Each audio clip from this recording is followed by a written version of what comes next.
जय सिया राम। मैं आचार्य राजेश श्री राम जन्मभूमि अयोध्या से।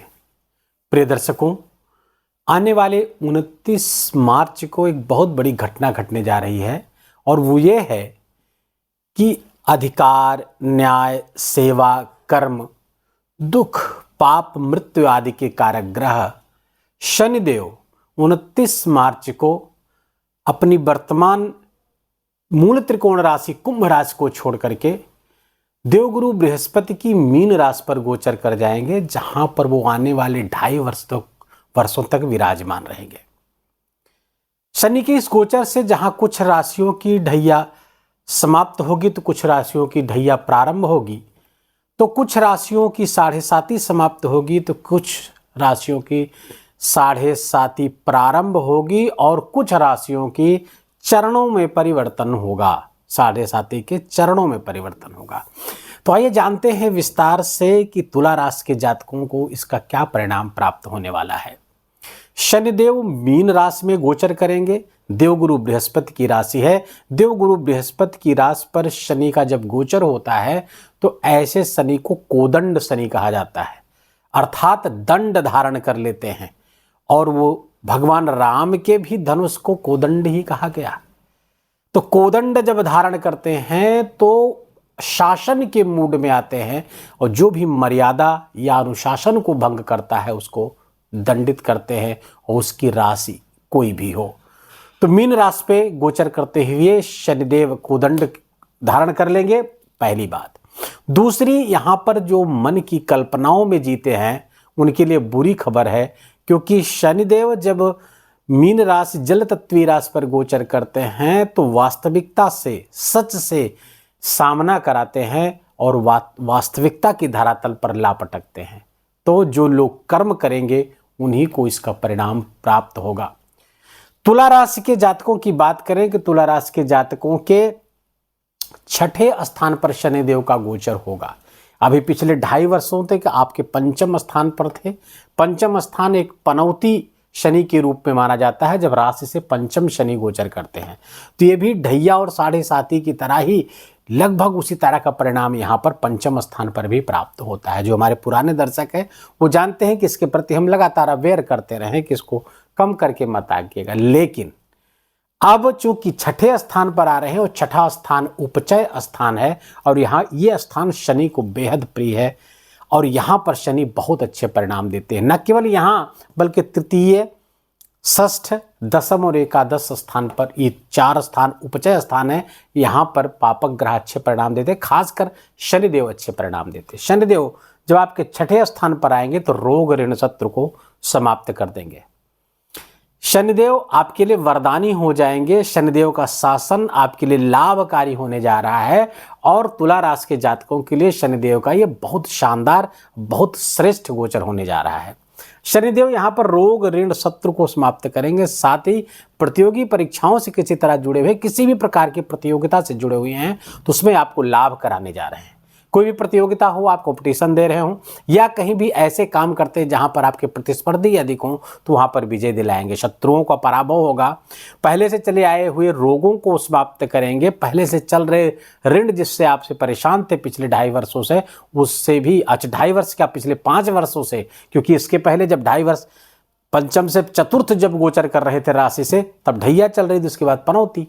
तो ये लगभग 5 वर्ष पिछले शनि के दृष्टि से आपका अच्छा नहीं था, तमाम समस्याएं पैदा करने वाली थी। लेकिन अब यहाँ 6ठे स्थान पर बैठ करके शनिदेव बहुत अच्छे होंगे, बहुत अच्छे परिणाम देंगे और तुला राशि के जातकों के लिए राजयोग कारक हैं, बहुत कारक होते हैं शनि, क्योंकि केंद्र और त्रिकोण दोनों के स्वामी हो जाते हैं। तो बड़े अच्छे परिणाम यहाँ पर लाते हुए दिख रहे हैं।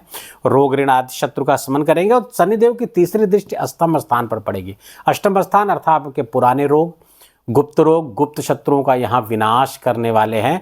रिसर्च के कामों में आपको लाभ देंगे। जो रिसर्च के काम से जुड़े हुए हैं उन लोगों को लाभ, कुछ सडन लाभ आपको करा सकते हैं, कुछ अचानक से लाभ भी यहाँ कराने की स्थिति में आ गए हैं। शनिदेव से ये लाभ प्राप्त होगा। दूसरा, शनिदेव की जो 7वीं दृष्टि है आपके द्वादश स्थान पर पड़ रही है। तो यहाँ पर जो खर्चों पर नियंत्रण लगवाएंगे, खर्चों पर नियंत्रण होगा। विदेश से लाभ आपका बढ़वा रहे हैं, फॉरेन से जुड़ करके चाहे वो आपका एक्सपोर्ट इंपोर्ट का कोई व्यवसाय हो या एमएनसीज में आप करते हैं, कुछ नौकरी करते हैं, या कहीं भी किसी तरह से फौरन से आपका लिंक है, तो वहाँ से विशेष लाभ की स्थिति ऐसे शनि आपको दिलाते हुए दिख रहे हैं। शनिदेव की जो 10वीं दृष्टि आपके पराक्रम स्थान, तृतीय स्थान पर पड़ेगी। इनिशिएटिव्स बढ़ेगा, आपका काम करने की इच्छा मन में जागृत होगी और आप स्टेप्स लेने के लिए तैयार होंगे। बुद्ध का कौशल बहुत प्रखर होगा और इस समय न केवल पराक्रम पुरुषार्थ में वृद्धि होगी, बल्कि आपको रिस्क लेने की क्षमता भी यहाँ पर शनिदेव दे रहे हैं, जिससे आपके लिए विशेष लाभकारी स्थितियां पैदा होती हुई दिख रही हैं। शनिदेव की तृतीय दृष्टि अपने ही उपचय स्थान पर पड़ रही है, इसलिए यहाँ पर ज़्यादा लाभकारी होती हुई दिख रही है। तो यहाँ पर शनि की जो 10वीं दृष्टि वो भी आपके लिए लाभकारी हो गई। तो शनिदेव तुला राशि के जातकों के लिए बहुत सारी अच्छी स्थितियाँ लाते हुए दिख रहे हैं। धन आपका बढ़ता हुआ दिख रहा है, खर्च कम होगा, धन बढ़ेगा और कंपटीशन से आपको लाभ। मैंने पहले बताया कंपटीशन, आप किसी भी प्रकार की कंपटीशन है तो उसमें आपको लाभ दिलाते हुए दिख रहे हैं। हाँ, चूंकि इस पर दृष्टि पड़ेगी और यहाँ पे ये शॉर्ट टर्म की यात्रा है, लॉन्ग टर्म की यात्रा है, दोनों से आपको लाभ होगा। कार्य क्षेत्र में हो सकता है आपका ट्रांसफर हो, लेकिन उस ट्रांसफर से आपका लाभ हो सकता है। भाग दौड़ जितनी करेंगे उतना ही लाभ होगा। तुला राशि के जातक ये जान लें, जितने ही आप, अगर आप एक जगह बैठ के काम करते हैं तो आपको चाहिए कि आप कुछ टहलें, कुछ वॉक करें। नहीं काम ऐसा है कि बाहर जाए तो वॉक ही करें, जितना ही वॉक करेंगे शनिदेव आपके लिए अच्छे होंगे। बाकी जिनका काम ही ऐसा है कि भाग दौड़ वाला काम है, इधर उधर जाना, उनके लिए शनिदेव लाभकारी होते हुए दिख रहे हैं। और तुला राशि के जातकों के शनि के इस गोचर का, जहां बहुत सारी राशियों को शनिदेव परेशान करने जा रहे हैं, तो वहीं तुला राशि के जातकों के लिए शनि का ये गोचर किसी वरदान से कम नहीं है। क्या उपाय किया जाए कि शनिदेव का ये प्रभाव हमको और अच्छा प्राप्त हो? उसके लिए हनुमान जी की शरण एकमात्र उपाय। हनुमान जी की शरण में पड़े रहें, हनुमान चालीसा का पाठ, हनुमान मंदिर जाना, ये सब, और भलाई के काम करना, क्योंकि शनि आपके भलाई के मूड में आ गए हैं। शनि भलाई के मूड में है तो आप भी दूसरों की भलाई करने के मूड में आ जाइए। दूसरों को भला करिए, अपने चरित्र को अच्छा करिए, दूसरों को सहयोग करिए, अपनी आय का एक अंश और अपने धन का एक अंश सोशल वेलफेयर पे लगाइए, समाज पर लगाइए। इससे शनि बहुत प्रसन्न होगा। मजदूर वर्गों, चतुर्थ श्रेणी के जो लोग हैं, उनकी जितनी सेवा करेंगे, उनकी जितनी हेल्प करेंगे, शनिदेव अच्छे होते जाएंगे। वीडियो को ये विराम देंगे। वीडियो अच्छा लगा हो, आपके काम का लगा हो, मेरा बोलना आपका सुनना दोनों सार्थक हुआ हो, तो कृपा करके वीडियो को लाइक करिएगा, अपनों के साथ शेयर करके इस वीडियो का उनको भी लाभ दीजिए। और कमेंट में जाकर जय सिया राम लिखना बिल्कुल भी मत भूलिएगा। मेरा विशेष निवेदन, विशेष आग्रह आपसे। चैनल पर नए हैं तो इसको सब्सक्राइब कर लीजिए, बेल आइकन की घंटी दबा लीजिए और प्लीज़ अपना बहुत बहुत ख्याल रखिए। जय जय सिया राम।